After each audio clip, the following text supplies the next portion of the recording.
Michael Stevens, also known as Vsauce, transformed YouTube with questions no one asked but everyone needed.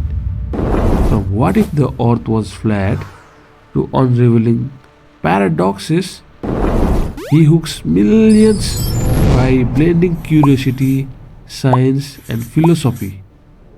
Vsauce doesn't just share education, he is a mental roller coaster that leaves viewers smarter, amazed, and coming back for more. If you smack two heavy metal balls together, the energy of their collision will be focused at such a small point enough heat can be produced to literally burn a hole. Now that didn't happen because I'm so strong, even though I am.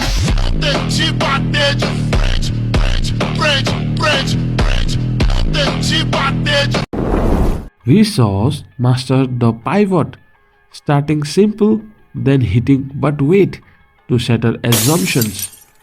In the Banach Tarsky paradox, he explains duplicating a sphere mathematically, turning impossibility into awe. The Banach Tarsky paradox.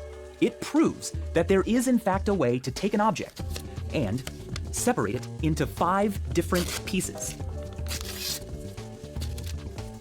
And then, with those 5 pieces, simply rearrange them, no stretching required, into 2 exact copies of the original item. Same density, same size, same everything.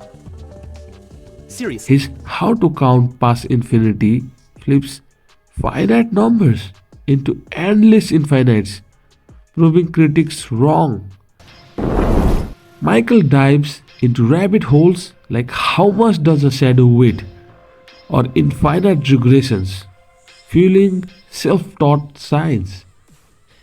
But how much does a shadow weigh?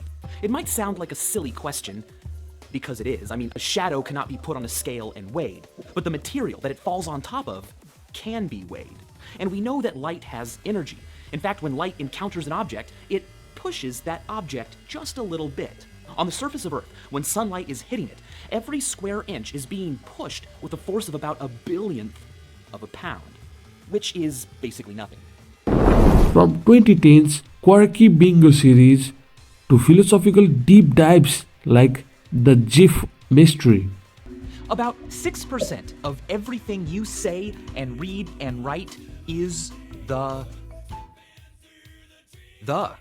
is the most used word in the English language. Almost every time a bizarre pattern emerges, the second most used word will appear about half as often as the most used, the third 1/3 as often, the fourth 1/4 as often, and so on, all the way down.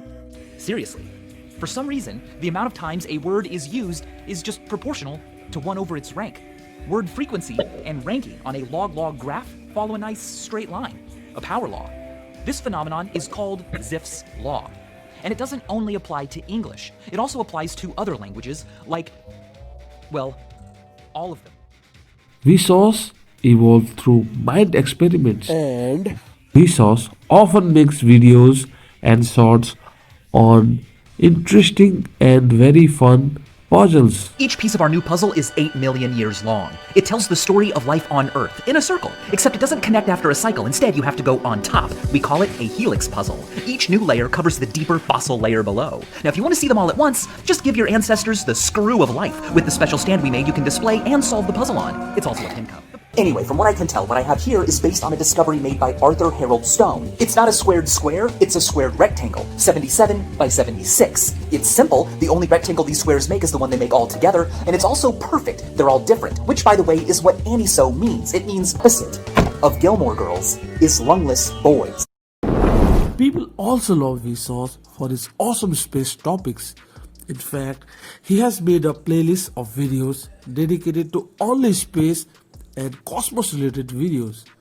And this speech is a perfect example. If humans were wiped out today, the fundamental forces of the universe wouldn't change, and distant galaxies would continue their journeys into the abyss, beyond the observable universe, just as they already are and always will.